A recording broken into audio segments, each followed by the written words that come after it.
aqui com mais uma edição de Reconversa. Acabou as férias, acabou bem bom. Tava bom, mas agora tá melhor. Agora tá melhor. Eu tava com saudade de você. Eu também. Posso dar um beijinho? Aí, pronto. Aí. Tudo comunista, além de... Comunista, vocês vão... Olha aqui, hoje nós estamos entrevistando uma figura que, assim, quando a gente olha o cargo, né? Ministro da Controladoria Geral da União. Eu falei, vai ver aquele papo chato, burocrático, não sei o quê. O cara fica controlando. Fica controlando. Mas ele acabou no olho do furacão, né? Com a história do INSS. Porque pouca gente se deu conta, a investigação começou no âmbito do governo. Este senhor que está aqui é ministro da Controladoria Geral da União, Vinícius de Carvalho, assim o senhor se identifica? Isso. Muito bem. Nomeado pelo presidente da República. Nomeado pelo presidente da República. Ministro, em primeiro lugar, um prazer, obrigado por ter aceitado o nosso convite. E eu tenho uma primeira pergunta que eu acho que está na cabeça de todo mundo a essa altura. Mas que diabos faz a Controladoria Geral da União? Era o quê? Ficar bisbilhotando os outros ministérios? O senhor é aquela pessoa que quando o senhor está chegando, as pessoas falam, para. É a KGB? É a CIA? O que é que faz a Controladoria Geral da União? Primeiro, boa noite. Eu queria dizer que para mim é um prazer estar aqui com vocês. O Valfrido é um amigo de muitos anos.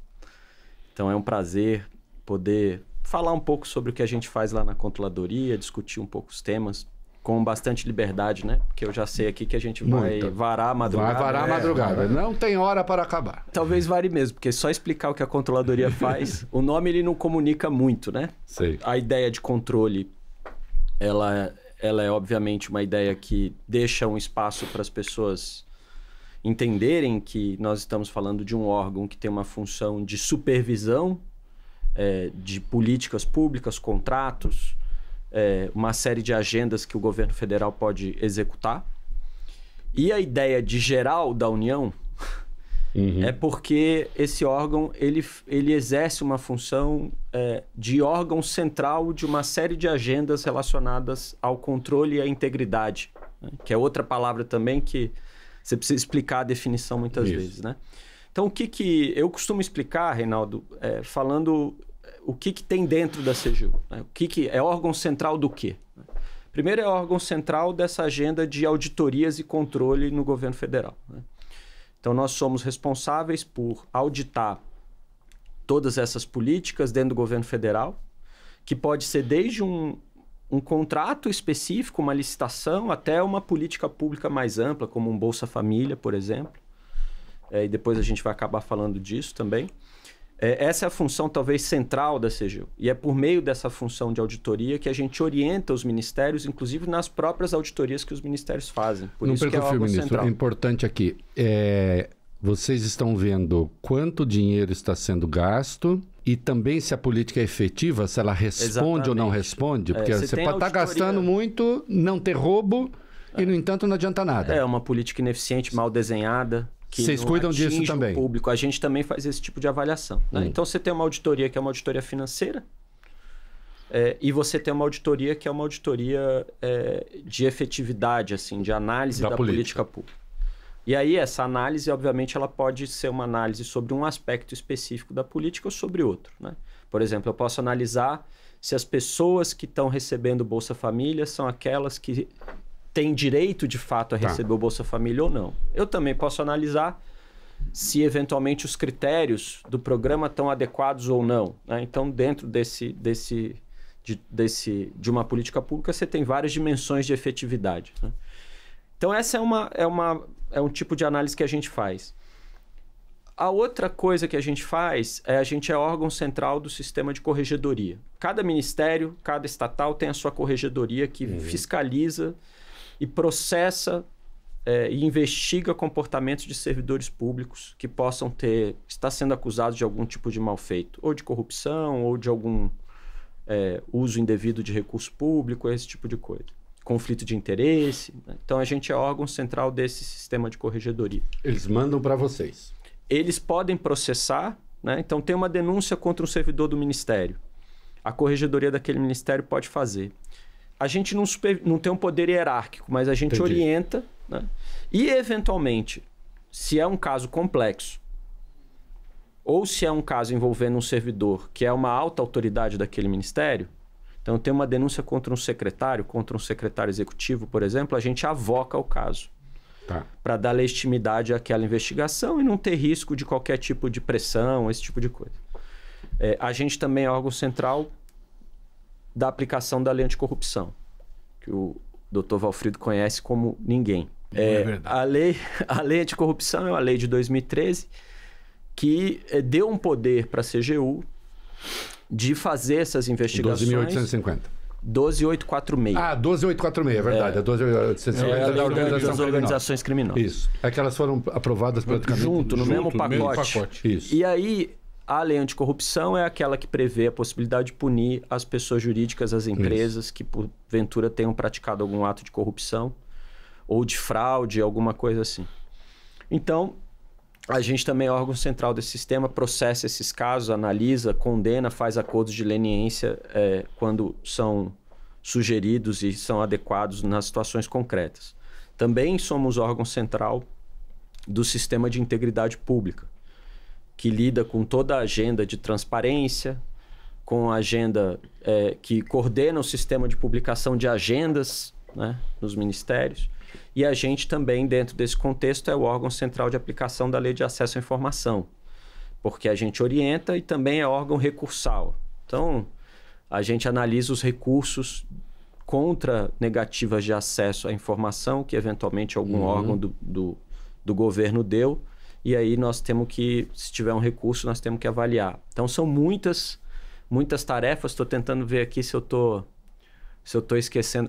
E nós somos o órgão central do sistema de ouvidorias. A Ouvidoria Geral da União fica na CGU. Então, recebimento de denúncias. São nesse ministério? Nós temos hoje, entre auditores e técnicos, 2.000 pessoas espalhadas no Brasil inteiro. Pouca gente sabe disso, mas a CGU ela tem uma superintendência em cada estado do Brasil, né? Em função de todas essas atividades, a gente recebe denúncias que podem vir por uma ouvidoria, por exemplo, que pode ser uma denúncia que vai para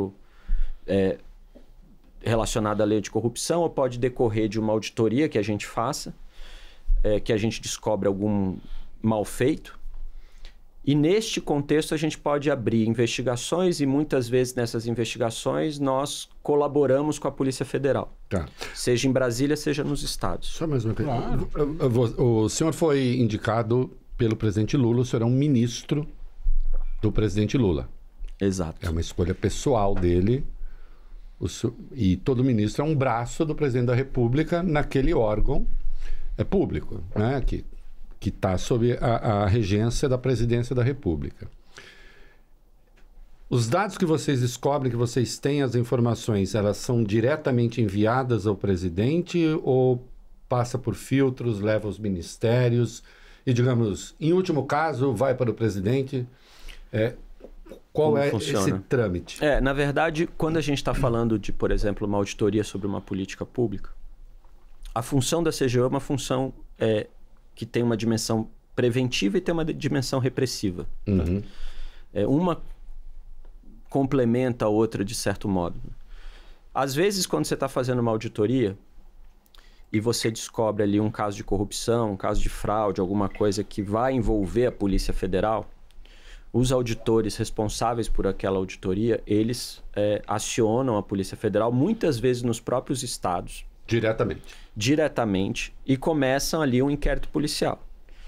Quando você tem um inquérito policial, às vezes a polícia já tem um inquérito policial sobre aquele assunto, então você conjuga as duas coisas. A CGU acaba fazendo notas técnicas para o inquérito da polícia. Como os inquéritos policiais são sigilosos e podem deles decorrer uma operação da Polícia Federal, sei bem. Nesses casos, você não vai, obviamente, publicizar a investigação, né? Sim. Agora, se é uma auditoria que identifica uma necessidade de readequação de uma política, alguma coisa assim, naturalmente a gente leva isso ao Ministério antes de publicar o relatório da auditoria para dizer, olha, nós detectamos fazendo essa auditoria determinadas situações aqui que precisam ser corrigidas. Por exemplo, falta transparência no uso desse recurso. tem uma fila aqui para acessar uma determinada licença, que é uma fila que a gente tem pouca capacidade de avaliar se a fila está sendo de fato respeitada, quais são os controles dessa fila de acesso a essa determinada licença, por exemplo. Então a gente leva ao Ministério, faz as recomendações ao Ministério, publica a auditoria. Se é algo que, obviamente, tem uma relevância muito grande, você pode levar o resultado da auditoria à Casa Civil, ao Presidente da República. E ficando claro que tudo isso no âmbito do Executivo. Isso, exatamente. Satisfiz as minhas curiosidades formais. Não, mas eu acho que é importante. Eu tenho várias perguntas para fazer para o ministro e eu não quero que as minhas perguntas sejam demasiado técnicas e de certa forma, aborreçam os nossos espectadores que têm muito para saber de detalhes práticos. E sobre o INSS. Mas não só sobre o INSS, eu acho que a gente tem que fazer uma digressão um pouquinho maior sobre a tarefa da CGU no passado recente no Brasil, sobretudo a partir da Lava Jato. Né? O ministro não era ministro, mas ele recebeu e lida com os espólios da Operação Lava Jato. Nem tinha nascido ainda. Não, mas antes de dizer isso, eu acho que é importante a gente lembrar... Estava no CAD. No CAD, isso. É importante a gente lembrar, Vinícius, a sua trajetória. Você é professor universitário, professor no Largo São Francisco, Departamento de Direito Comercial, e fez doutorado na França. Eu gosto de dizer isso porque nós temos no Brasil um funcionalismo, uma administração pública altamente qualificada.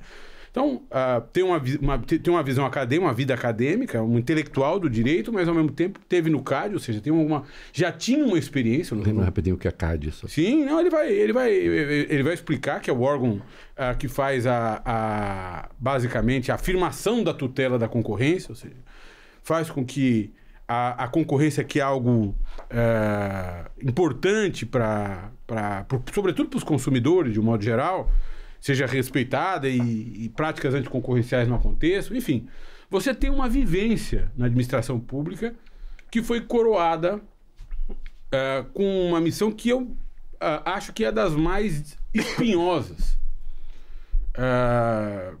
num governo do presidente Lula, que foi alvejado pela Operação Lava Jato a partir de 2014.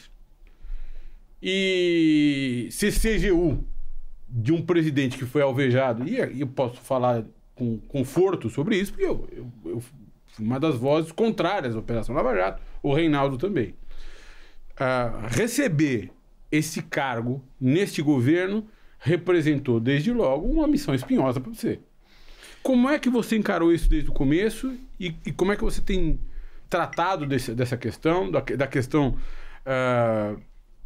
basicamente da interação público-privada, da criminalização da interação público-privada que se estabeleceu a partir da Operação Lava Jato, dos problemas que isso criou ao PT e ao presidente? Como é que você, do alto da tua experiência, que a despeito de jovem é um cara experiente e muito versado, como é que você recebe essa missão, da qual se desincumbe já há quase 2 anos, mais de 2 anos? Mas eu vou começar pelos jovens. Tem que idade? 47. 47 anos. É professor da São Francisco desde 2013. 2013, quando eu tava... Começou mocinho. Quando eu tava... eu tinha 35 anos quando eu passei no concurso. Aliás, o Valfrido me emprestou muitos livros na época do concurso para estudar. Tem alguns. Tem uma restrição do mas você lembra, né? Que no dia do concurso eu te ligava, falava, Valfrido, eu tô precisando de tal coisa, me ajuda aqui. Aí ele me mandava um resumo de algum lugar. Isso é um craque. Que o Valfrido é um Vardmeco, né? Opa! É o Vardmeco.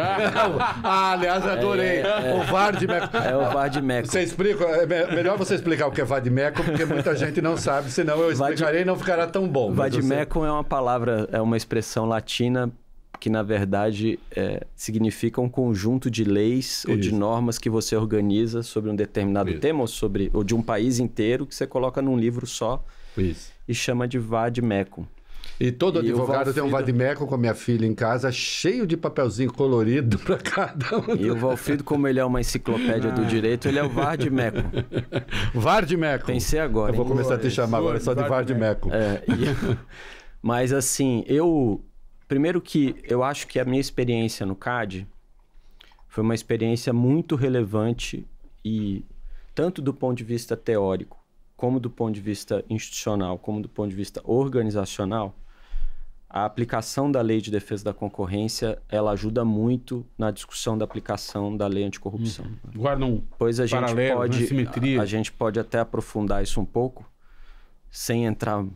Se quiser, a gente entra também na parte mais professoral da história, porque é bem interessante, mas isso me ajudou muito, né? Quando o presidente Lula me chamou, ele tinha um conhecimento da minha experiência no CAD, que foi uma experiência muito relevante para mim, muito rica, porque foi um momento No governo em que... Dilma, né? No governo Dilma, eu tinha sido conselheiro do CAD no governo dele, 2008, mas eu fui secretário de Direito Econômico no começo do governo Dilma e eu negociei a aprovação do projeto de lei do chamado, na época, SuperCAD, no Congresso Nacional. A gente aprovou o projeto e virou o novo CAD e nós implementamos a nova lei. Reconstruímos a política de negociação de acordos de leniência, enfim, uma série de coisas que nós fizemos ali na época que acho que proporcionou ao CAD ganhar O acordo de leniência foi criado no CAD. Ele tem inspiração toda na lógica concorrencial, né? Porque ele é criado, Reinaldo, para discussão de cartéis, que é um primeiro debate que você faz quando você aplica essa discussão para a discussão de corrupção, é que corrupção muitas vezes você tem casos que não são cartéis, né? E que a ideia de uma delação premiada, ela tem incentivos diferentes quando você está falando da lei anticorrupção e da lei de concorrência. Mas voltando à tua questão, quando o presidente Lula me chamou, na conversa que ele teve comigo, no dia que ele me fez o convite, ele virou para mim e falou com todas as letras.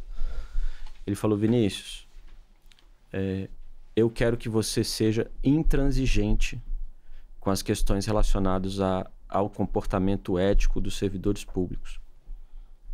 Que você seja intransigente na orientação dos ministros sobre aquilo que pode e não pode fazer. Quero que você esteja sempre aberto ao diálogo para ouvir as perguntas, para ouvir os questionamentos deles. Mas eu quero que você seja intransigente em relação à corrupção. E essa era uma mensagem muito importante e é uma mensagem que fica guardada na minha memória como uma missão que eu tenho que ter. Agora, quando a gente está discutindo corrupção, é importante a gente ter em mente que nós tivemos, eu acho que, 2 momentos no Brasil, para entrar até no tema da Lava Jato que você mencionou.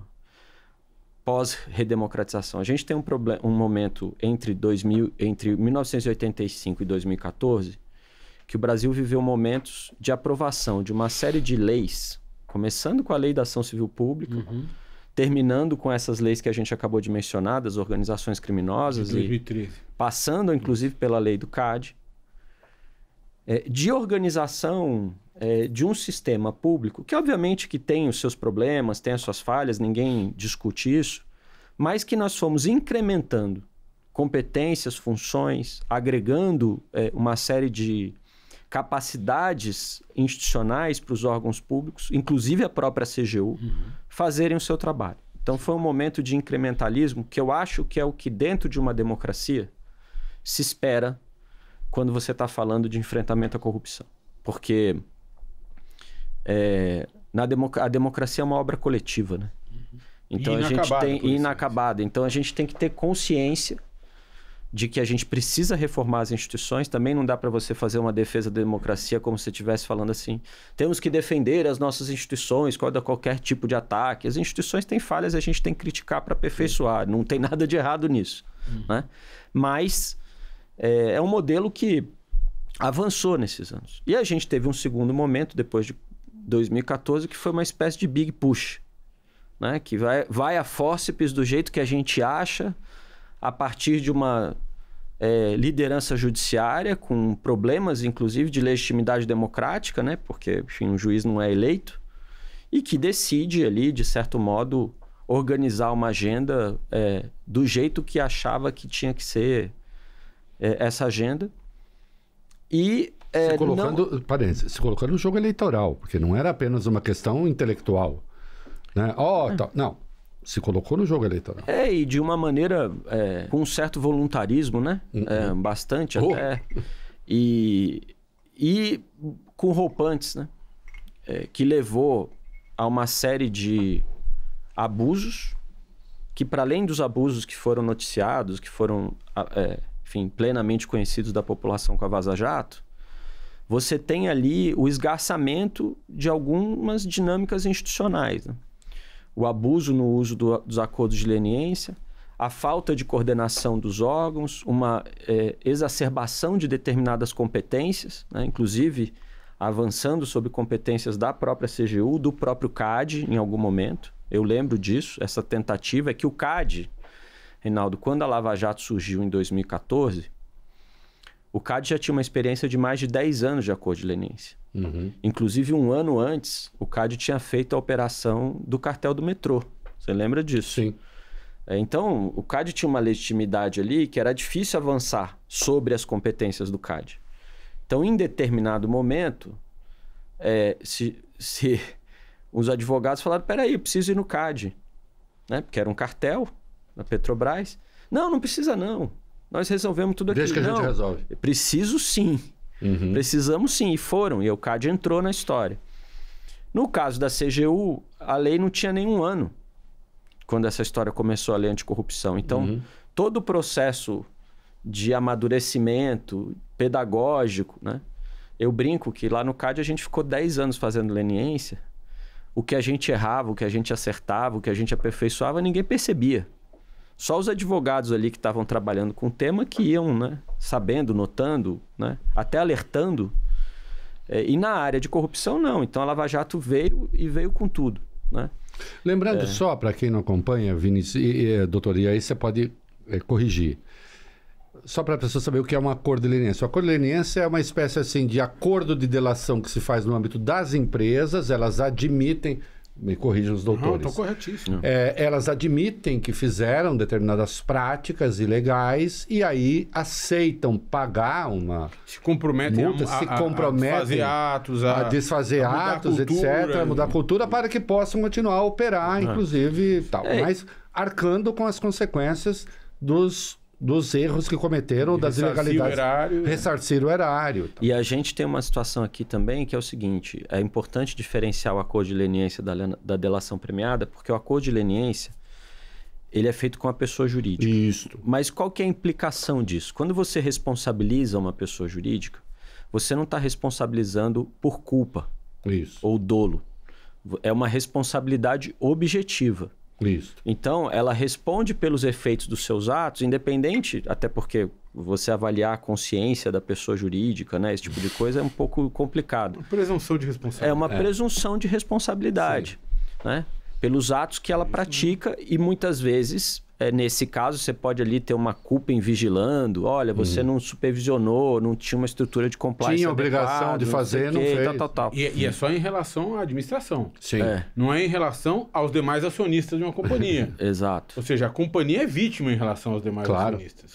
Ela só responde perante a administração porque há uma presunção legal de que ela é responsável. Isso. E aí toda a ideia articulada em torno do acordo de leniência é você poder, para além de você colaborar, gerar alavancagem investigatória, né, daquela conduta, ou a administração saber o que de fato aconteceu e tudo mais, é você se revitalizar. É você se reorganizar para tentar... Mudar de vida. E mudar de vida e tentar gerar um novo padrão de comportamento para aquele mercado como um todo. Isso. Né? Não é para fechar a empresa. Não, de forma alguma. Na verdade, essa... Não é para quebrar a empresa. Essa pena de morte à empresa, com esses efeitos todos deletérios ao país, é uma coisa nossa. Isso. Eu não conheço nenhuma outra experiência no mundo, em nenhum outro país. Gente tão burra que tenha feito isso. Que tenha tido esse tipo de situação. Eu acho que a gente estava ali, talvez em algum momento, alguma catarse. sei lá, alguma coisa que a gente vivenciou aqui no Brasil. Nós não nela. Não, eu lembro, não vou citar nome, porque fica parecendo que é tentativa de depredação lateral e eu odeio esse tipo de coisa. Mas tem uma grande empresa alemã que atua no mundo inteiro, que já fez acordos de leniência no mundo inteiro. E ela continua a ser uma potência. Exatamente. Sim, porque ela faz, eu errei, paguei, não sei o quê, mas eu continuo a funcionar. Só aqui que os gênios tiveram a ideia de vamos quebrar tudo. Eu tenho até um pouco de vergonha de falar essas coisas na frente do Valfrido, porque ele entende muito mais esse tema do que eu. E é verdade, é verdade. Mas a empresa... Faça como eu, seja sem vergonha. Uma empresa é uma instituição. É porque ele estudou na Alemanha, né? Então, a empresa é uma instituição. E uma instituição... Eu pedia lasanha na Alemanha e chegava cheeseburger. É uma instituição. E você comia. Pedia lasanha e nunca sabia o que chegava. É claro que eu podia tentar corrigir e pior. Imagina tentar em alemão, não é bem isso, né? Melhor ser feliz que ter razão. É isso mesmo. Mas Ou melhor matar a fome do que ter razão. Exato. E assim, a gente tem uma situação em que a empresa é uma instituição. Ela é maior que a soma das partes. Isso. Né? Então, assim, você não brinca com isso. Né? Você não brinca com conhecimento acumulado, com tecnologia, com saberes, com recursos humanos. Você não brinca com essas coisas. Você não destrói a empresa de construção pesada no Brasil, assim, por capricho. É uma irresponsabilidade. E assim, isso tem a ver também, eu acho, com aquelas situações que no Brasil, às vezes, a gente replica alguns modelos e tem uma dificuldade de fazer uma adaptação, às vezes, né? Porque esse debate sobre corrupção no mundo, se pegar no final da década de 70, a discussão era meio assim. Os países vão se modernizando, vão se burocratizando no bom sentido e essa questão da corrupção vai se resolvendo. Né? Universaliza educação, essas coisas. E tinha gente do outro lado que tinha uma visão meio assim, cada cultura é uma cultura, não tem jeito, e paciência e tudo mais. E aí, no meio dessa história, aparece a incorporação de uma lógica de teoria econômica, a discussão de corrupção, que fala assim, olha, na verdade, todo mundo é igual em qualquer lugar do mundo, as pessoas respondem a incentivos econômicos e o sujeito vai ser corrupto se ele tiver oportunidade de ganho, se os ganhos foram grandes e se a probabilidade de ser pego for pequena. Tá bom, essa fórmula faz sentido. Mas quando você vai discutir o remédio para lidar com isso, você tem que trazer de volta dimensões institucionais daquele país. Claro. O país é uma federação, não é? Tem separação de poderes, não tem? É parlamentarista? É presidencialista? Como é que funciona o judiciário? Quais são as instituições que vão aplicar isso aqui? Como é que é a dinâmica? O poder econômico é concentrado? É um país que as empresas têm controlador identificado? Ou é país que tem o capital pulverizado? Porque, veja, o desenho de responsabilização da empresa ele é um desenho montado para uma situação em que você tem empresas como no capitalismo americano, que o capital é pulverizado. Por quê? Porque ao punir a empresa, você está incentivando o acionista a controlar a empresa. Isso. Porque quando você pune a empresa, dói no acionista. Isso. Certo? Aqui, quando você tem um controlador que extrai mais renda da empresa, extrai renda desproporcionalmente em relação à participação que ele tem na empresa, né? Porque às vezes ele tem um capital com direito a voto, que dá um poder para ele muito maior do que o patrimônio que ele tem dentro daquela empresa. Isso. Ele tem um incentivo a explorar aquilo. E nessas situações, punir a empresa, para ele não é tão problemático. Porque ele extrai uma renda muito maior. Então, talvez no caso brasileiro, a gente devesse ter pensado soluções para atingir o patrimônio do controlador, que no fundo é o gestor da empresa. Que saiu rico com a empresa quebrada. Isso. Que sai rico com a empresa quebrada. Ele continua bilionário. A empresa quebrou, Rico, desempregou. solto, a empresa quebrada, Isso. sem Ou arrecadar. uma discussão de alienação de controle. A gente não fez esse debate quando tinha que fazer lá na construção da legislação, porque a gente pegou esse pacote e introduziu aqui no Brasil.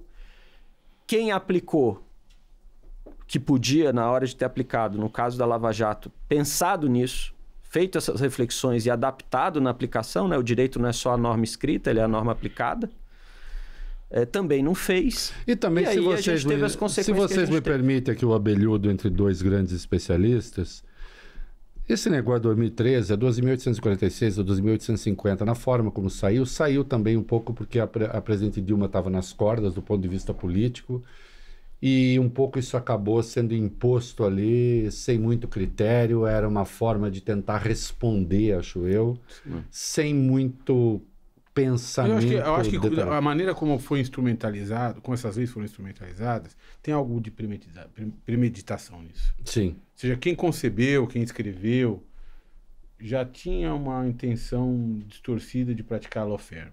Mas se você me permite, Reinaldo, eu gostaria de seguir, porque eu sou um virginiano e eu tô com um roteiro na minha cabeça que eu queria... Manda bala. Eu sou um sagitariano, então eu não sigo...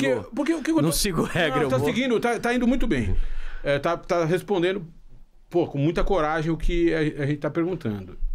E eu quero seguir nessa linha pelo seguinte, porque muita gente dizia o seguinte, não, agora o Lula tá eleito, ele vai enterrar qualquer ato de combate à corrupção, uma política de combate à corrupção. Não vai ter investigação de corrupção no governo do presidente Lula. Ele não vai fazer mais acordo de leniência com as empresas não vão pagar mais nada. A CGU não vai investigar mais nada. No entanto, Reinaldo Azevedo, ministro Vinícius, o senhor enfiou a mão para revelar esquemas de corrupção que vinham de outros governos, doesse a quem doesse, ou em quem doesse, e chegamos, enfim, no problema do INSS. Responda. Quantos acordos de leniência foram feitos nesses seus 2 anos e tanto de mandato? E como é que você chega no INSS? Olha, a gente fez, possivelmente nesses anos, eu acho que por volta de uns 20 acordos de leniência. O ano passado, nós Ou seja, empresas colaborando, dizendo, fizemos coisa errada. No 2023 para cá. No ano passado, nós batemos o recorde de abertura de processos administrativos da Lei Anticorrupção, foram 75 processos. Estamos avançando, eu acho que esse ano a gente vai fazer mais. Operações com a Polícia Federal, nós vamos bater o recorde esse ano e nós fizemos... estamos fazendo em média... Esse recorde de quanto? Você tem um número? Eu acho que são de 60 e poucas operações. Em conjunto? Por ano. Mas já desde que a CGU é CGU, são mais de quase 750 operações CGU, Polícia Federal. Ele já anda de carabina, bicho. Eu não tenho nenhuma... Escudo e carabina. Não, de jeito nenhum. Mas, assim, é uma tarefa que a gente tem que cumprir, que a Constituição nos dá, né, de combater a corrupção, e a gente tem que fazer isso. Ou seja, vocês não afrouxaram. Não, e eu acho que tem um ponto aqui relevante, que, assim, às vezes as pessoas olham a corrupção sempre da perspectiva do que você detecta, né? Veja, nós estruturamos um software de análise de licitações de contratos, que chama Alice, que o ano passado... Só em detecção de licitações com possíveis riscos de desvio e correção desses editais de licitação antes de irem para a rua, nós economizamos 1,25 bilhão de reais. Preventivamente, vocês identificaram fragilidades em licitações, contratos que não necessariamente decorriam de qualquer ato de corrupção, às vezes é de má gestão, erro. Mas podiam descambar para isso. Podiam. Então, assim, nós... E sem contar que a incompetência também custa caro. É isso. Mais caro. Mais caro que a corrupção. Então, a gente tem uma série de agendas. Agora, é importante, eu acho que algumas coisas... Eu vou chegar no INSS, eu prometo, mas algumas coisas eu acho que precisam ser sempre ditas, né? Se a gente pegar os programas caros à população brasileira, Bolsa Família, o Censo Escolar, o CAD Único, Farmácia Popular, Mais Médicos. Esses programas têm uma coisa em comum. Para além deles terem sido todos idealizados nos governos do presidente Lula e da presidente Dilma, esses programas todos sofreram algum tipo de boicote ou algum tipo de desestruturação no governo anterior, né? Às vezes para substituir por outros programas.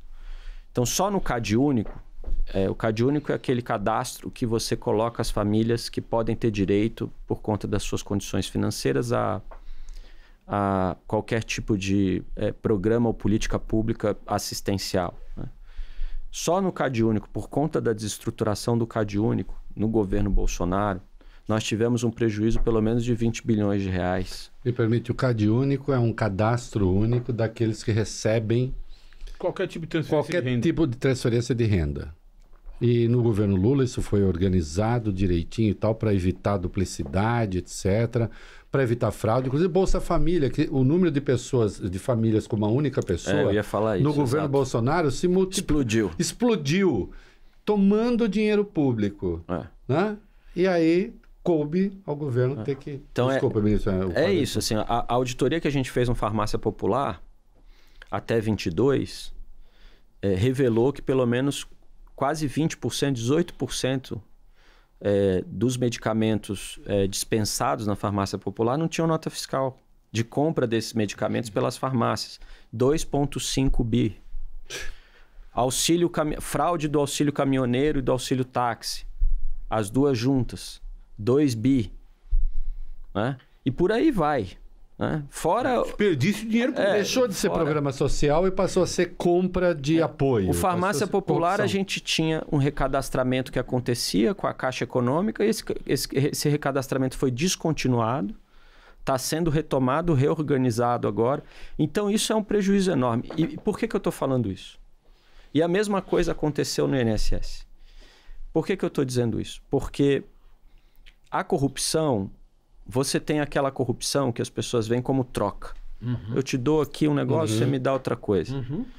Mas a corrupção, ela tem uma dimensão institucional, uma dimensão de contexto, uma dimensão de percepção da população sobre o funcionamento do serviço. Claro. Eficiência do serviço. Se eu abro... E a corrupção, ela tem mais uma dimensão. Né? A corrupção, ela tem uma dimensão que é assim, as pessoas... se comportam de acordo com uma lógica coletiva. Né? Às vezes elas se comportam de maneira corrupta porque elas têm uma expectativa de que o outro se comporte daquele modo também. E isso ganha escala. E para você alterar isso na sociedade, você tem que mudar.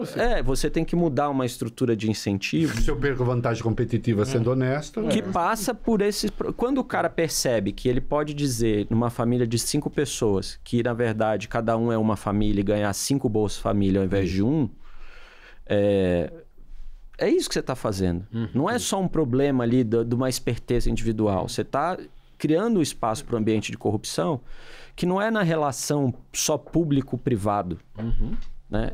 É um problema da sociedade como um todo. E a gente tem que encarar com essa complexidade. Por isso que melhorar as políticas públicas é um instrumento muito relevante para você enfrentar a corrupção. Não é só você reprimir o ato, que você tem que reprimir, obviamente. No caso do INSS, o que a gente teve foi uma percepção de que Dê nome aos bois. Quem que é a gente? Eu ia perguntar agora. Quem que é? É importante. Então, o que Dentro aconteceu? Do que o senhor possa fazer, o que aconteceu? É bom, vou dar alguns passinhos atrás para explicar também para o pessoal o que é essa história. Entender, né? O que aconteceu. Desde muito tempo, desde 1991, 94, eu acho, 91, há uma possibilidade que as pessoas autorizem que elas sejam descontadas em sua folha de pagamento valores decorrentes de associação a uma determinada entidade, como aposentado. Então, eu me vinculo a uma associação de aposentados de não sei o quê e eu autorizo que essa associação desconte via INSS no meu contra-cheque mensal R$50. Certo? Durante algum tempo, algumas entidades faziam isso, né? E você tinha ali 5, 6 entidades fazendo isso. A partir de 2017, mas com um aumento muito grande a partir de 2019, começaram a surgir uma série de entidades, muitas entidades, né? E com um consequente afrouxamento dos controles por parte do INSS. Né?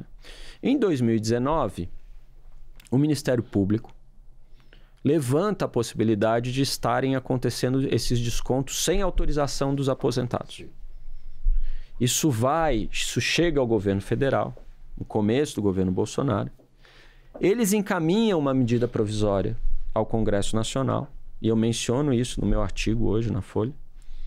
em que eles falam, olha, então nós vamos recadastrar essas entidades uma vez por ano e tal. Aí vem, esse recadastramento muda no Congresso, altera o prazo, aí vem a pandemia, altera mais o prazo e depois esse prazo cai. Em 2022 esse prazo cai. Então entre 2019 e 2022 o fato é que não teve recadastramento algum. Uma pergunta que eu me faço e a gente acaba entrando numa lógica, né, do argumento. Nós exigimos o recadastramento, nós tentamos. Assim, precisava de uma medida provisória, de uma lei? Não. O INSS podia simplesmente, com base numa portaria, falar, eu vou recadastrar todo mundo. Claro. E eu quero saber se as entidades de fato estão representando esses associados, se os associados autorizaram ou não. Você não precisa de uma lei para fazer isso. De forma alguma. Né?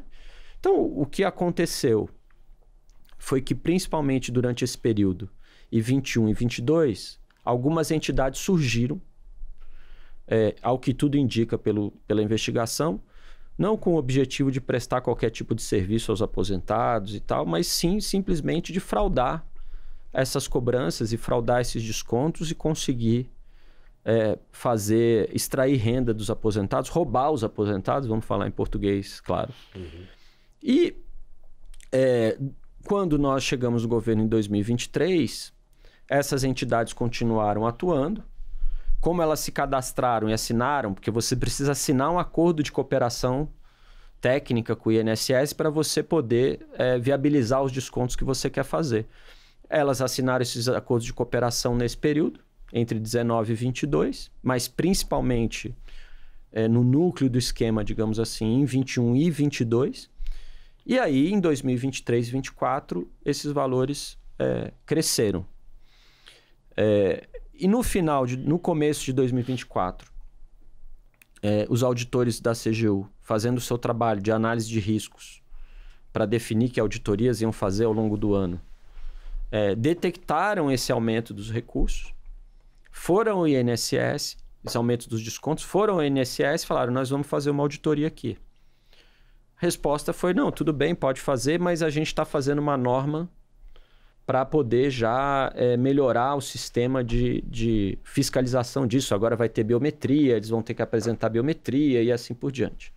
A CGU começou a fazer essas auditorias, entrevistar as pessoas, porque as pessoas falam muito da auditoria que entrevistou os aposentados, mas não foi só isso. A CGU foi analisar, foi conversar com os aposentados, foi investigar, identificar e conhecer essas entidades, inclusive foi perceber que algumas delas nem sede direito tinham, e foi analisar os mecanismos de controle do INSS.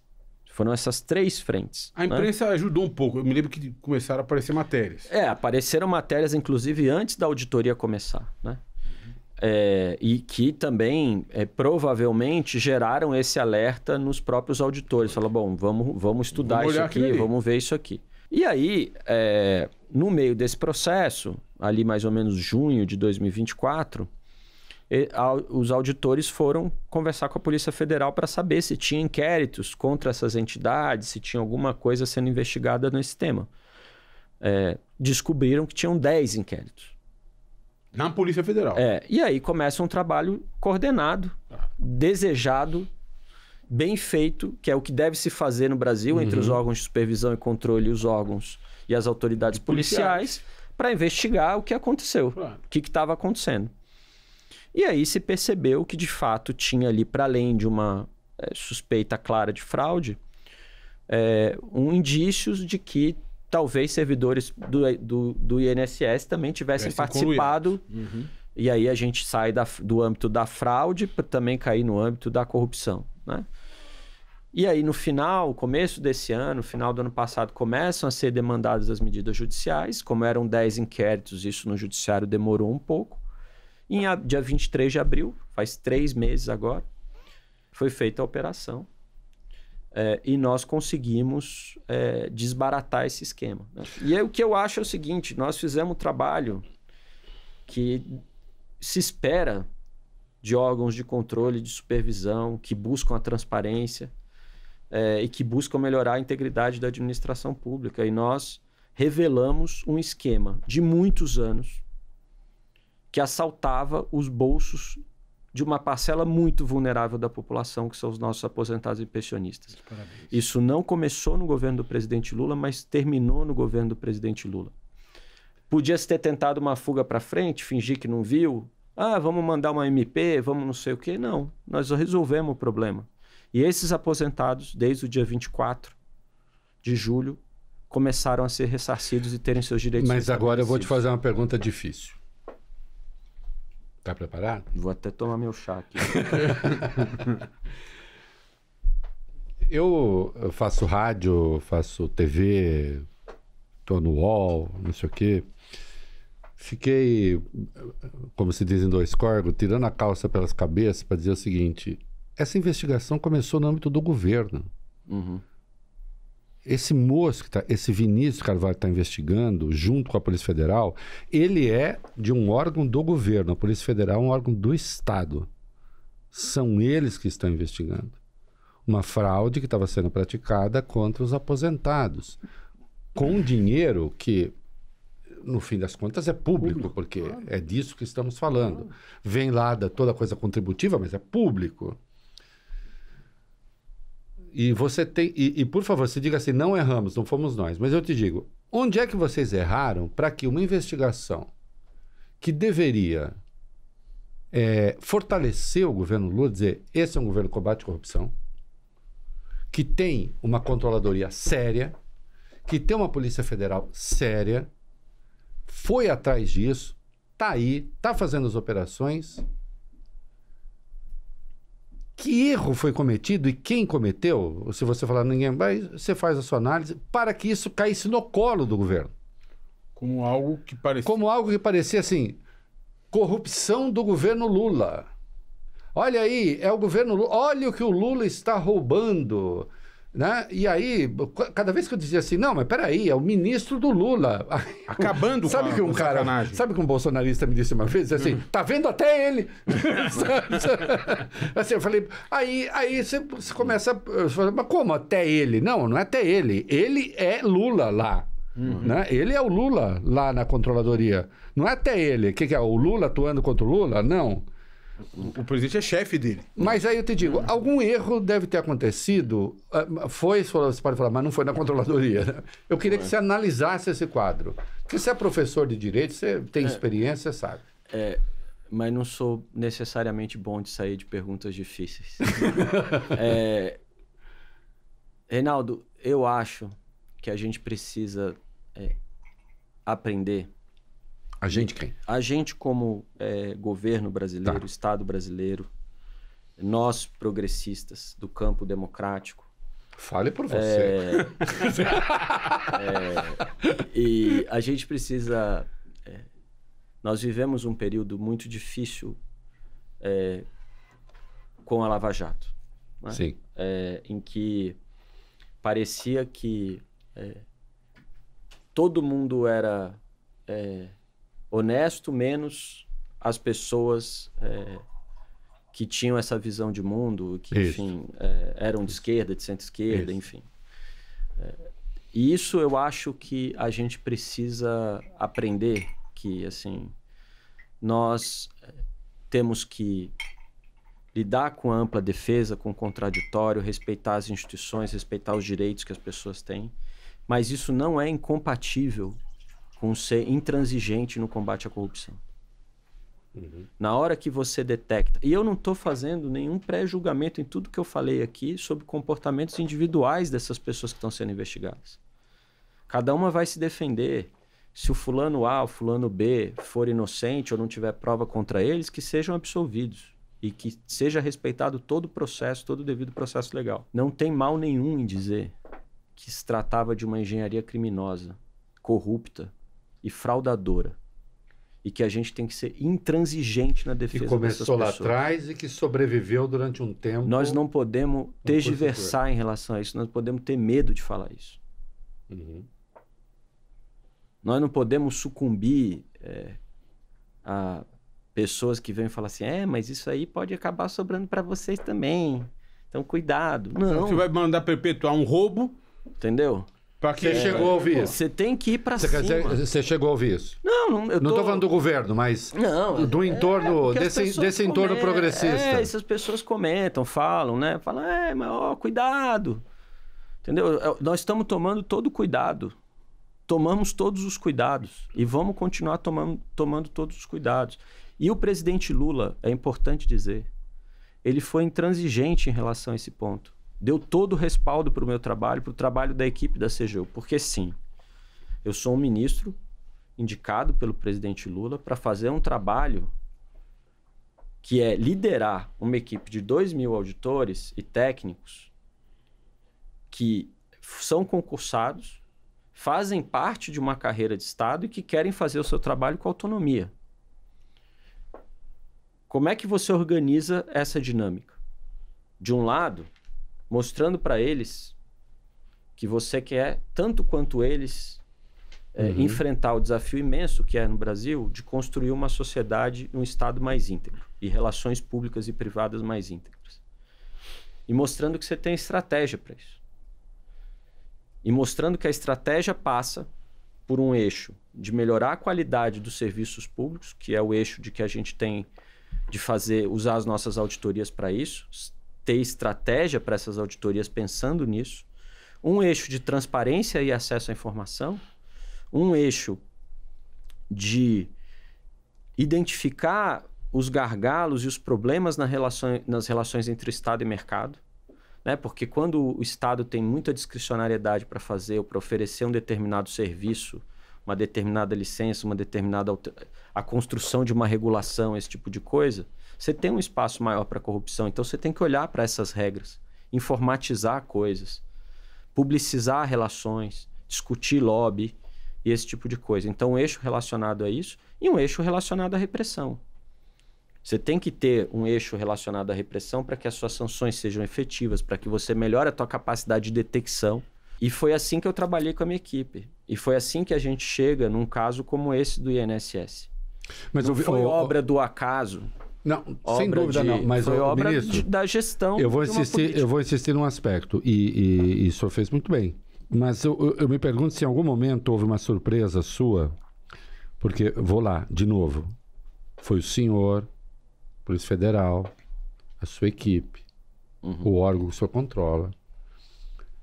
Havia notícias e tal, mas vocês chegaram... Mataram a cobra, mostraram o pau. É isso. Não, e mostraram assim, como eu brinco, né? Não basta mostrar o pau, mostra a cobra. Porque de repente você mostra a cobra... De repente você mostra o pau e a cobra continua viva. Já o pau aqui e a cobra. Pegaram o negócio. E não é para matar a cobra, tá? Deixa a cobra lá no lugar dela. Deixa a cobra viva. É uma metáfora só. Agora, eu pergunto se o senhor se surpreendeu em algum momento, dizendo, peraí. Isso começou com a minha moçada lá. De herói eu tô virando vilão. Eu comecei com esse negócio junto com a Polícia Federal. Não é eu pessoal, a Controladoria. Órgão do governo, eu sou ministro do presidente Lula. E aí, quando eu acordo, esse gelo ele fica fazendo barulho, né? A gente toma chá com gelo e o gelo ele vai fazer... Aí você acorda... E tá no colo do governo Lula, corrupção, INSS e tal. E como me disse esse bolsonarista, tá vendo até o ministro dele, tá dizendo, não, pera, cara, que absurdo esse. Eu tô dizendo, você se surpreendeu com isso? Algum erro aconteceu, não é? Em algum lugar aconteceu. Eu não me surpreendi num certo sentido, né? Porque assim... Conhece a capacidade que eles têm de fabricar mentiras. É isso, né? Assim, aquele vídeo daquele deputado dizendo que o prejuízo era de 90 bilhões de reais. Isso, sensacional. Né? Que um determinado ministro de um órgão foi indicado pelo presidente Lula, quando ele foi indicado pelo Congresso. Enfim, um vídeo que tem umas 5 a 10 mentiras explícitas. E que ganha, sei lá, 100 milhões de visualizações, não sei o que, tal. 300, acho. Como é que você lida com isso? Né? Assim, é difícil. Né? O que eu acho é que nessas situações, eu acho que a lição que fica de uma situação como essa é que talvez a gente precise, quando está lidando com uma situação assim, ter uma estratégia de comunicação e de informação talvez mais agressiva, não sei, Mas eu acho que não é tanto esse o ponto, porque eu dei várias entrevistas, outros ministros falaram, a gente mostrou o que estava acontecendo, né? Mas eu acho que a gente precisa sempre aperfeiçoar e sempre chegar na população e sempre conseguir informar o que está acontecendo. Eu tinha muita clareza que na medida em que a gente... Porque a mentira ela vem muito rápido, né? Isso. E ela se espalha muito rápido, né? Então, enquanto a mentira está se espalhando, a verdade está começando a engatinhar, né? Então, eu tinha muita tranquilidade. E geralmente a mentira é mais fácil de entender, né? Ela é uma... tem entendido isso faz muito tempo. Ela é uma... Isso. Ela pressupõe, quando ela tem esse objetivo, ela pressupõe uma simplificação. Isso. Né? E tenta acionar botões, gatilhos na cabeça da população de que, tá vendo? Governo do PT, governo do presidente Lula, isso. não sei o quê. Sindicato. E o Lula é do sindicato. São os sindicatos. Não, e como se a gente fosse... como se quando você ganhasse uma eleição e você chegasse ao governo, você mudasse todo mundo que estivesse lá e você fosse o Estado. Quando, na verdade, a gente sabe muito bem que não é assim que funciona, né? E que a gente faz um trabalho de investigação e que quando você investiga as coisas aparecem. Coisas que estavam lá inoculadas, incubadas, e que ninguém investigava, ninguém olhava, ninguém tentava aperfeiçoar os mecanismos de controle. E foi isso que nós fizemos. E é isso que a gente precisa comunicar à população. A gente precisa comunicar à população que o governo do presidente Lula tem uma estratégia de enfrentamento à corrupção, tem um plano de enfrentamento à corrupção e tem uma estratégia de combate a fraudes, que a CGU articula com os órgãos do governo federal uma série de auditorias e agendas de combate à fraude. E que a hora que a gente articula isso, elas vão aparecer. E elas precisam aparecer para que a gente melhore a política, porque no fim o que a gente quer é que a população que tenha direito a um determinado benefício receba aquele benefício. Isso. Agora, e a gente precisa eu tô falando mais do que conseguir mostrar pode me isso. mandar parar, tá? Porque eu tenho uma pergunta, eu não sei se cabe a vocês sugerirem. Por que o INSS tem que fazer esse desconto? Eu acho que... Não, eu acho que o INSS fazer esse desconto, em tese, reduz fraude. Será? Mas não é melhor o cara se associar? A associação é privada, no fim das contas. Mas não sei. Os mecanismos... Eu acho que assim, tem uma dinâmica que, assim, lá atrás... Porque são associações mutualísticas, né?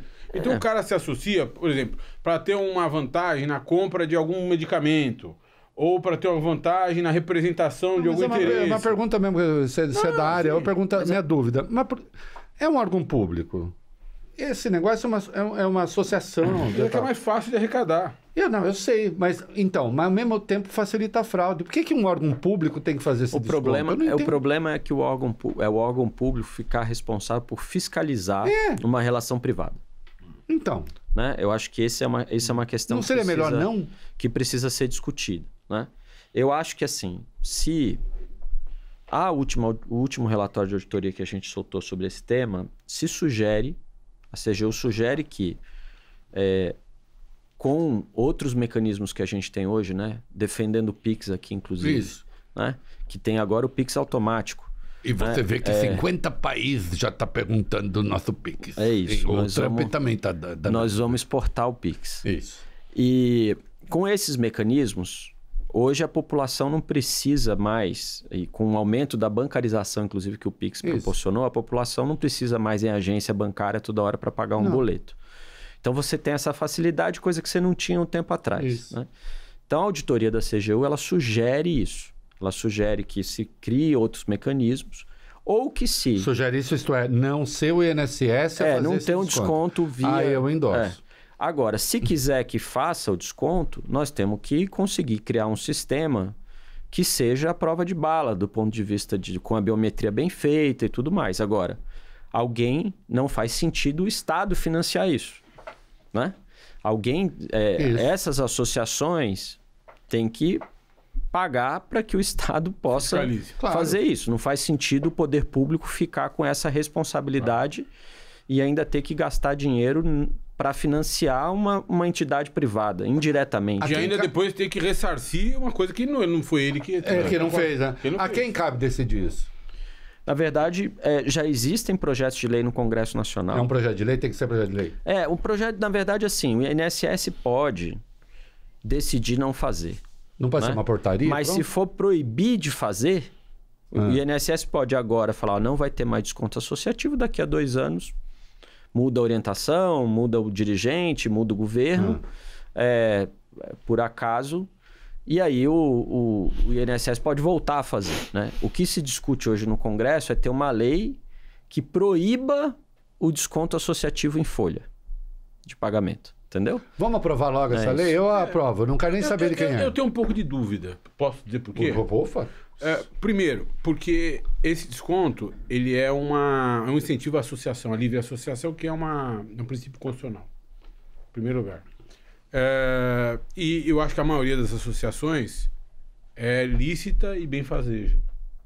Minoria que é fraudadora, corrupta. Gente, ele sempre foi mais progressista do que eu, devo deixar. Não sei se progressista, mas garantista. Eu acho que a fala do ministro ela é precisa. A questão não é proibir, a questão é ter mecanismos eficientes para detectar fraude, coibir fraude, punir fraude e fazer com que as associações, que são as beneficiárias, paguem por esses mecanismos. Eu gosto disso. Sim, mas só uma opinião. De elas pagarem pelo serviço, digamos assim. De fiscalização. O INSS faz serviço e ela paga pelo serviço. Remunera. E para fiscalizar, inclusive. Ela vai ter que colocar biometria, colocar reconhecimento facial, o que quer que seja. Porque nesse caso específico, a gente tinha uma situação em que o INSS nem recebia a lista das associações com os nomes dos filiados. Na verdade, assim, você tem que ter a lista dos associados, você tem que ter o comprovante de que eles autorizaram e tudo mais, que eles ingressaram na associação também, óbvio, porque você pode ingressar numa associação e não autorizar o desconto. Então, você tem que ter todas essas autorizações com você.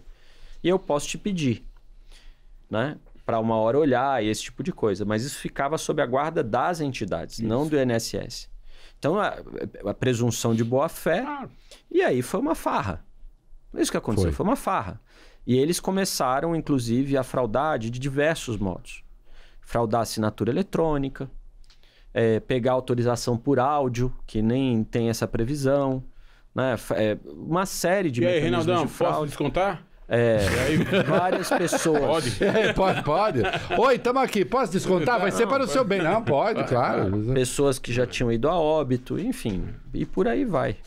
Vamos mudar uma... Ido a óbito é sinônimo de morrer. Só uma última curiosidade. Em algum momento, eu chamei você e falei, menino, você ferrou nossa vida aqui. Porque eu estava recuperando minha popularidade, você sabe, né? Aí você veio com essa investigação e, embicou de novo. E eu não te olhei torto, nada. Não. Mas deve ter gente do governo que olhou. Não, eu acho que não. Não? Se olhou, você sabe que Se olhou, você não viu, é isso? Você sabe, o Ariano Suassuna falava que é falta de educação falar mal das pessoas pela frente, né? Então... eu falava isso mesmo, é isso mesmo que eu falava. Se falaram mal da CGU, se falaram mal de mim, não foi na minha frente, não. Mas, essa frase do Ariano é maravilhosa. O educado é falar mal pelas costas, que coisa absurda. Falar pela frente. Né? Não, eu acho que a preocupação do presidente Lula, desde o começo, a primordial preocupação dele era com os aposentados e com os pensionistas. Ele falava desde o começo para mim. Ele falava, gente, vocês têm que achar rápido uma solução para essas pessoas não ficarem desguarnecidas. Isso. E ele sempre demonstrou muita indignação com o que aconteceu. E claro, né, é natural, e eu acho isso, se a gente pudesse ter descoberto essa história em 2023... teria sido melhor. Claro. Mas, você nem tinha tido tempo, né? Mas as coisas têm um tempo, né? A investigação tem um tempo, você tem que... a auditoria ela é baseada em análise de riscos, e aí quando foram de 2020, os valores aumentaram no final de 2023, se olhou que aumentou, isso começa uma investigação.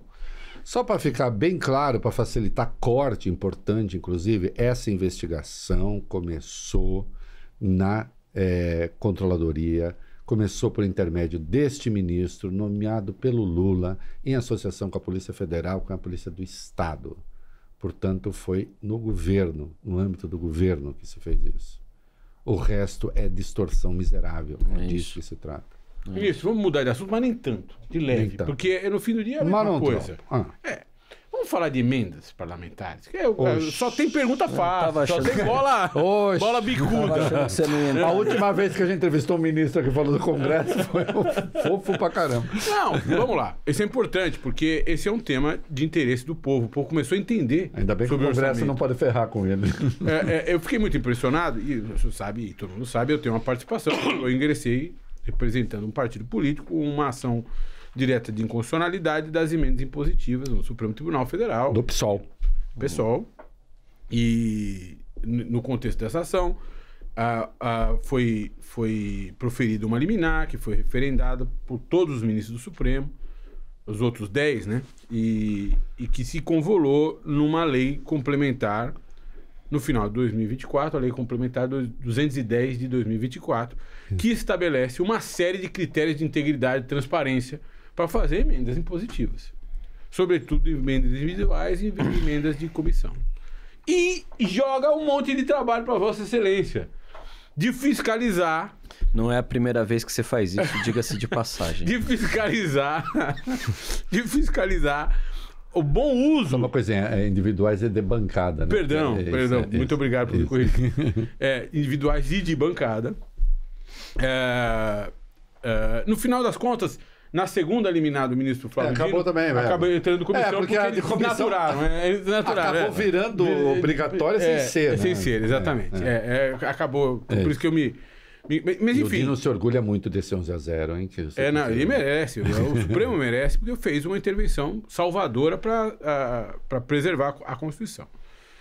Mas eu nem quero falar disso, eu quero falar o que isso significa para a população entender de mais trabalho na sua competência, na sua tarefa, de zelar para que aquele dinheiro... Hoje, acho que o Thiago Mali, né, que é aquele jornalista do UOL, que faz muitas matérias boas a esse respeito, fez uma matéria dizendo que 700 bilhões, ou 700 milhões de reais de emendas parlamentares foram parar em empresas ligadas a parlamentares.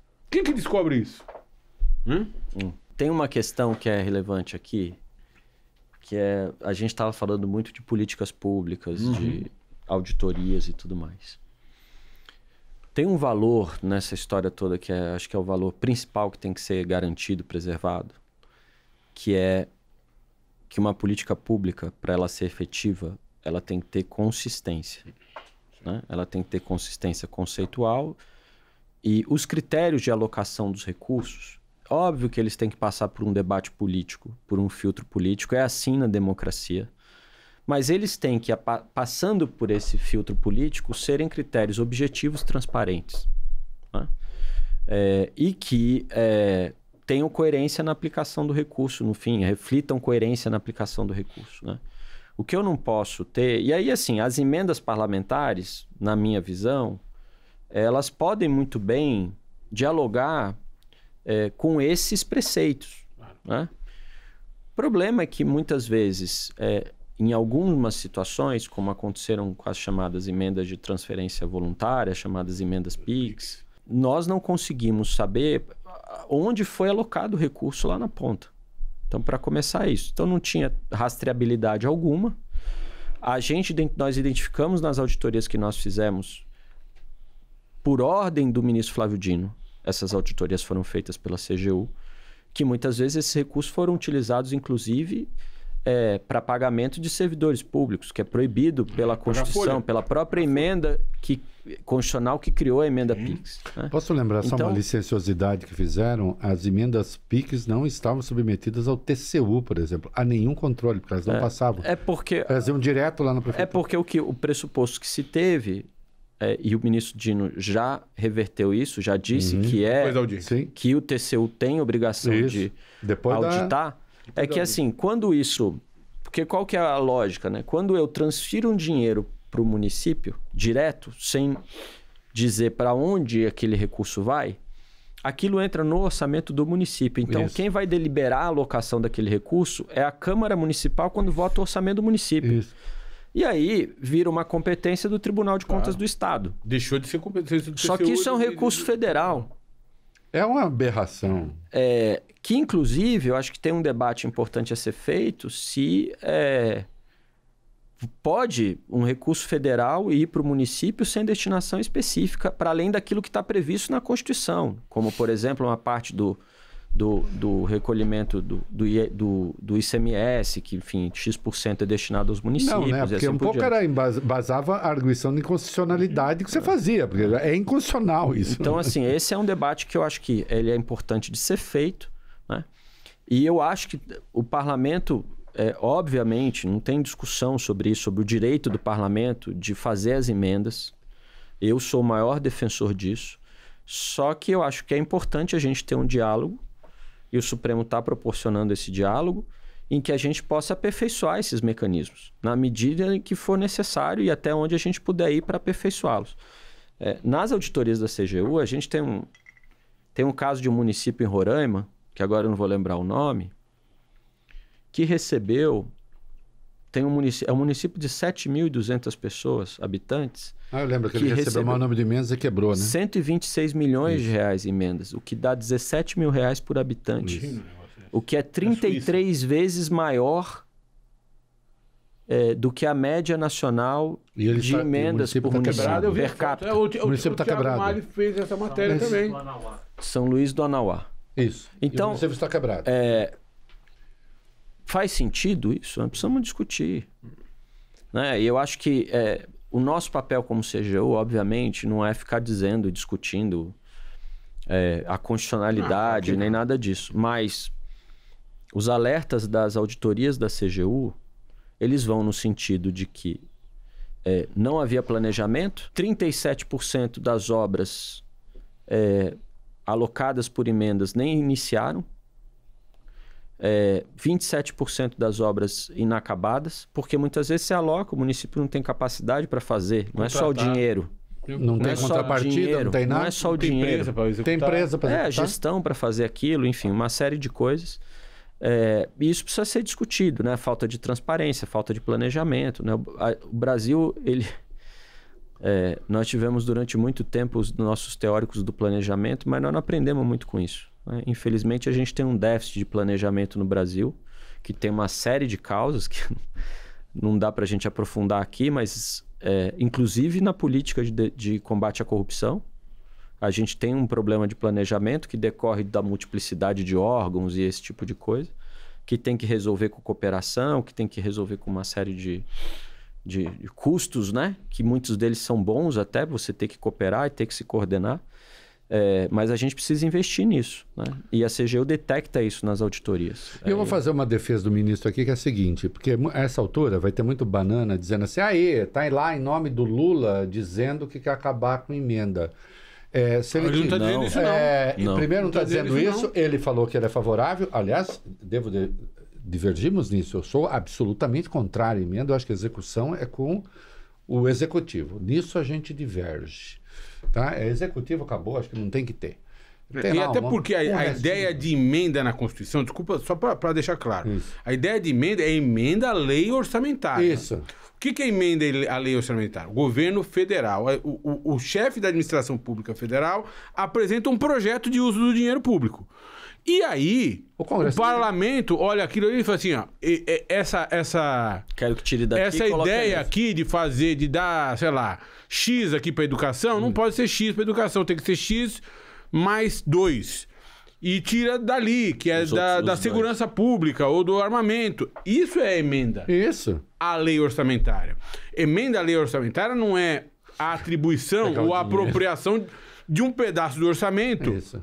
Pelo parlamento, pelo parlamentar. Por mais que eu tenha vontade de pegar... como instrumento eleitoral. Por mais que eu tenha vontade de pegar dinheiro de emenda para ir reformar a caverna do Unhudo em Dois Córregos, que é onde a gente cuida das pessoas que fazem coisas erradas. Mas a defesa que eu quero fazer é a seguinte. Se esse moço que está aqui tivesse para criar facilidades para o governo Lula, o negócio do INSS nem teria acontecido. Assim, não porque ele seja contrário ao Lula, mas porque é claro que isso é um desgaste. Isso é claro que é um desgaste. E ele fez. Então, isso que ele está falando do uso da emenda, do uso responsável da emenda, não é recadinho de Lula ou não sei o quê. Porque se fosse recadinho de Lula, eu dou recado, sou contra a emenda, acabou. Ele nem é. É isso. Agora eu quero seguir, eu acho que daqui a pouco nós estamos encaminhando para o fim, mas eu acho que tem um tema muito importante. Puxa, só porque a gente ficou 1h17, vamos explorar o ministro, faltam 18 horas. Não. Falta 12 minutos. Tem um tema muito importante que é o tema da segurança pública. E o ministro sabe que eu acho que a CGU tem um papel fundamental a desempenhar nisso, no que a gente tem conversado e chamado de compliance antimáfia. Basicamente, a gente tem visto no país empresas, sociedades empresárias, que são ou controladas de fato, ou controladas de direito, ou externamente controladas, ou dependentes economicamente, ou seus sócios se submetem por pressão física, coação, a organizações criminosas e membros de organização criminosa. E quando eu digo organização criminosa, é organização criminosa de tipo mafioso, não é essa da lei de 2013. Sim. É organização criminosa que pratica tráfico de drogas, tráfico de armas, tráfico de pessoas, domina território, tem soldados hierarquizados, tem regramento interno, tem arsenal próprio, financia eleição e age nacional... Vende combustível. Vende combustível. Age nacional e internacionalmente. Isso. Eu me refiro a essa organização criminosa de tipo mafioso, e eu uso a palavra máfia, porque é máfia sim. Sim. É diferente de qualquer outra coisa. Isso. Nós temos talvez duas no Brasil. E essas organizações criminosas de tipo mafioso estão contratando com a administração pública e estão enriquecendo as custas do Podemos erário. falar as duas, não podemos? O PCC e o Comando Vermelho. Isso. Sobretudo o PCC. Isso. E eu sei que isso aí é objeto da sua preocupação. Sim. E legítima. Muita gente vai dizer, não, mas um contrato do município com uma empresa controlada pelo PCC não tem nada a ver com a CGU. Tem sim, o PCC age nacional e internacionalmente. O que o senhor tem a dizer sobre isso? A questão da segurança pública eu acho que é um tema que, por conta dessas dimensões que você mencionou, Valfrido, vai se conectando com os temas com os quais a gente trabalha, né? Primeiro, de uma perspectiva que eu acho que dialoga com a PEC, inclusive, que o presidente Lula enviou para o Congresso Nacional e que foi concebida pelo ministro Lewandowski, que é o seguinte: na medida em que o governo federal pode ter um papel de direcionar, no bom sentido, de ajudar a organizar a Política Nacional de Segurança Pública com mais capacidade de articulação, nós podemos também, como Controladoria Geral da União, lidar com uma dimensão de um problema da segurança pública no Brasil, e é uma dimensão que a gente sabe que existe, que pode ser enfrentada, um problema que pode ser enfrentado por duas organizações ou duas funções da CGU e que podem servir de inspiração para as polícias nos estados. Uma é a ouvidoria e outra é a corregedoria. Uhum. Nós temos um sistema de corregedorias hoje que funciona no governo federal e que dialoga com as corregedorias dos estados e municípios, mas que não tem hoje um diálogo com as corregedorias de polícia. E a gente não precisa existe um órgão não, uma seção, um pedaço que cuide disso. Não. Né? Tá. E a gente tem que dialogar com o desvio de conduta policial. Um problema de distribuição de competência constitucional. A gente tem que conseguir orientar a agenda também de controle em matéria de segurança pública, eu acho. Porque a gente sabe que o desvio de conduta na área de segurança pública, quando ele acontece, ele tem um impacto muito grande, às vezes na vida das pessoas, porque ele pode gerar mortes. Em segundo lugar, porque você está tratando assim, da última rácio do Estado, né? Alguém pode arrastar uma grávida pelos cabelos. Ou matar alguém de mãos... com a mão para o alto, né? E o sistema de corregedoria tem que funcionar para a polícia melhorar. Sobretudo. Né? E o sistema de ouvidoria também. A favor da polícia, não contra. Sempre a favor da polícia. Exato, exatamente. Então, a gente tem que... Ninguém se alista na polícia para ser matador, né? Você tem que aumentar o custo do desvio de conduta e um sistema de ouvidoria bem feito, um sistema de corregedoria bem feito, eu acho que pode ajudar muito. E a CGU tem muito a contribuir com isso. Segunda coisa, quando você fala de máfia, na minha cabeça, a gente tem ali uma dimensão de relação Estado com essas organizações criminosas, certo? E essas relações do Estado com qualquer organização e com organizações criminosas não seriam diferentes, elas se dão por meio de contratos. Claro. E a gente precisa incorporar na agenda da administração pública mecanismos de avaliação desses contratos com mais rigor.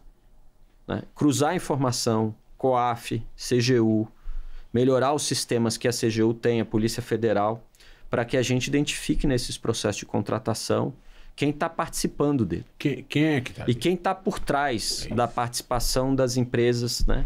Porque eu acho que tem uma dimensão aqui que é relevante, que é o fato de que quando a gente está falando desse tipo de contratação, não dá para você falar de exigir o compliance da empresa. Porque se a empresa está lá para... Se a empresa é uma empresa mafiosa, qualquer compliance que ela vai te apresentar vai ser um compliance fajuto. Claro. Né? Então você tem que... não pode pressupor nessas situações que você vai ter ali uma empresa de boa fé que às vezes erra e quer melhorar um sistema de compliance, não sei o que, tal, né? Então você vai ter que fazer o papel de fiscalização com muito mais eficiência. E uma coisa que pode acontecer nesse processo de fiscalização normalmente quando você tem empresas com esse caráter mafioso, elas já estão ali dentro de uma perspectiva de corromper o servidor público também, certo? Então, se você ataca no edital, por isso que eu falei do Alice, eu acho que a gente também tem um espaço ali relevante para mexer, né? O Alice ele se expandiu muito no último ano. Agora, esse Ministro, ano... já ficou um pouco longe. Lembra rapidamente o Alice que é o Alice.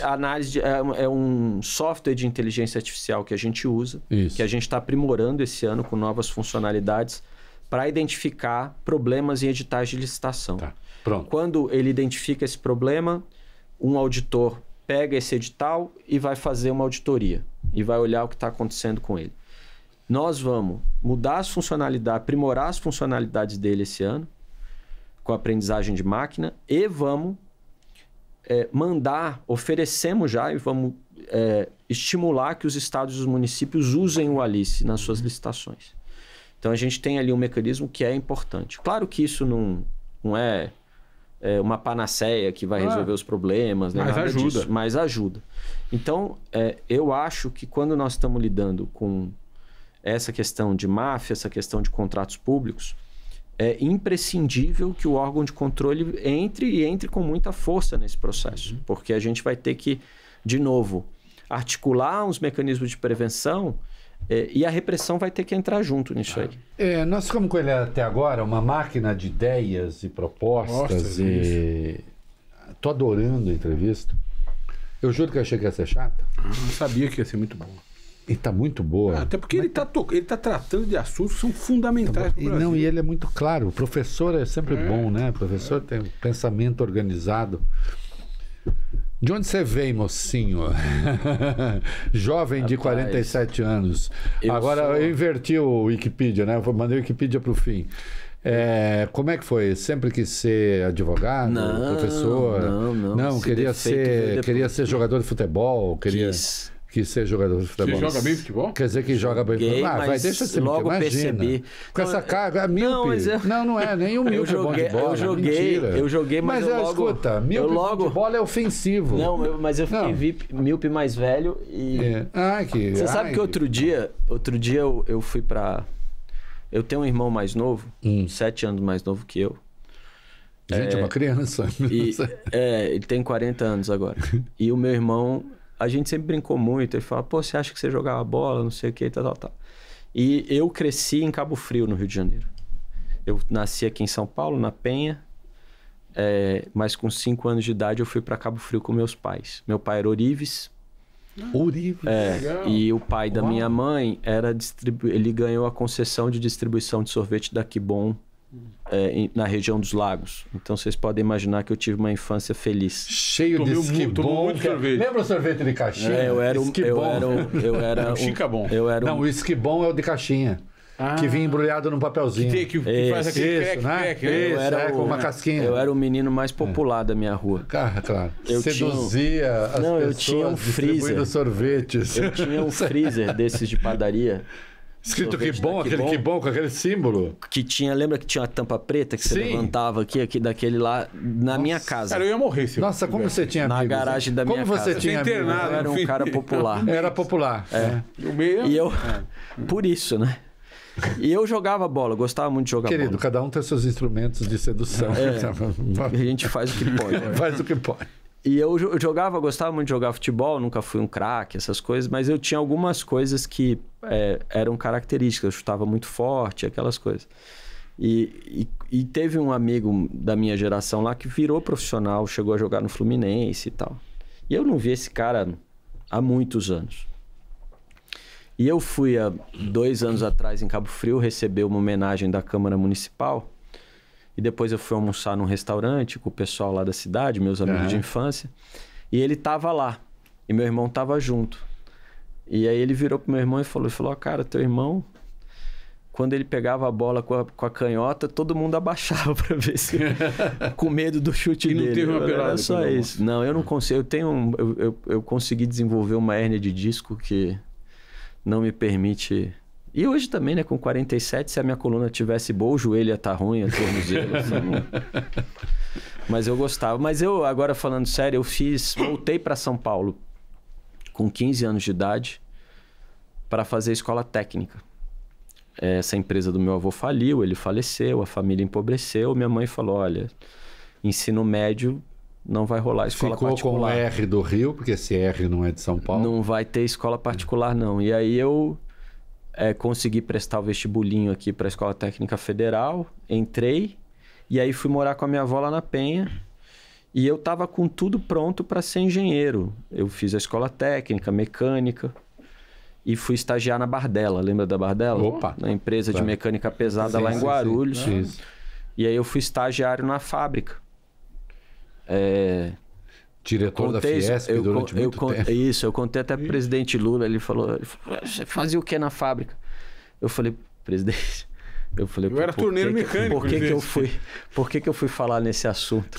Eu falei, eu era o cara que ficava com a pranchetinha, eu era o cara do controle de qualidade. Que ia ver se o pessoal... Porra, você era chato desde criança. Puta, moleque chato. Falou, porra, você já era do controle desde essa época. Aí eu falei, era, tal. E aí eu juntei o dinheiro do estágio, fui fazer cursinho, e aí no meio do cursinho tava tudo na minha cabeça, vou fazer engenharia. Eu fui numa sexta tarde, eu tava cansado, porque eu estudava no cursinho de manhã e na escola técnica à noite. Eu fui passear no centro e entrei na São Francisco. Aí entrei na faculdade, olhei ali o prédio. Valfrido já era aluno lá, ele estava encostado. Sentiu aqueles espíritos que pairam. Eu acho que cruzou com certo Valfrido. E aí eu viu que tem um túmulo dentro da faculdade. Pô, é o meu lugar. Aí eu falei, o túmulo. Aí eu falei, não, eu vou estudar aqui. E aí resolvi fazer direito, foi isso. Legal e por aí vai. Aí entrei em política estudantil, fui presidente do centro acadêmico. Foi de alguma corrente? Não. Não foi nem trotskista? Não. Não é uma pessoa séria? Não foi trotskista? Eu acho que na minha época isso já não era mais. A gente já estava um pouquinho fora de moda. Trotskismo. Vocês viram, né? Tá querendo. Você já tá querendo apanhar. Tá indo pro limite do perigo. Mas é no fim da entrevista. No fim da entrevista. A minha última pergunta você encerra. Você sente falta da sala de aula? Sinto. Por quê? Eu sinto falta da interação com os alunos. Gosto muito da interação com os alunos. De aprender com eles, de ouvir as perguntas, ouvir como eles formulam o raciocínio. Eu acho que esse exercício de tentar ser didático, de tentar explicar as coisas sem perder a profundidade e a complexidade delas, mas com simplicidade, é um exercício que a sala de aula traz, né? Eu não sei se eu consigo, mas a gente tenta, né, Valfrido? Consegue, vai muito bem.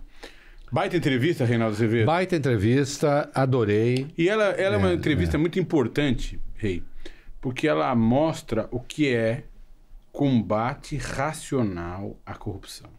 Isso. Você sabe que foi um dos pontos... Essa entrevista tem muitos pontos fortes. A clareza, didatismo... calma para explicar. Claro. Né? Tranquilidade, né? Mas esse é um dos pontos fortes. É perfeitamente possível combater a corrupção sem destruir empresas. Tem até um senhor que escreveu um certo livro chamado Espetáculo da Corrupção, que é o Valfrido, que já tratava desse assunto, né? E nós estamos vendo aqui, e também reiterando, né? Foi um ministro de Estado que deu início, junto com a Polícia Federal, ao combate à corrupção no INSS. Dinheiro que agora está sendo ressarcido, né, às pessoas. Não foi o governo que tomou, não foi o PT que tomou, não foi ninguém que tomou. Bandidos tomaram e o dinheiro está sendo devolvido. Ministro, você é muito claro, você continua professor, fique tranquilo. Obrigado. Quando você decidir deixar governo, essas coisas, pode voltar para a sala de aula. Vou voltar. Que a sua clareza está preservada, seu raciocínio é íntegro, tem começo, tem meio e tem fim. Né? E os professores precisam disso.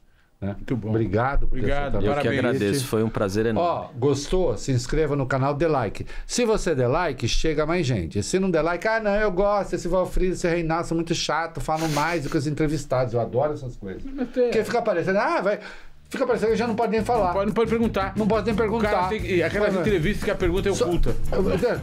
Você se sentiu oprimido aqui? De forma alguma. Não foi? Então, pronto. Então não foi mal. Não foi bom, meu bem, como dizem? Foi ótimo. Foi ótimo, então pronto. Passou rapidinho. Se inscreva no canal aí, dê like. É isso aí. Obrigado, ministro. Obrigado, gente.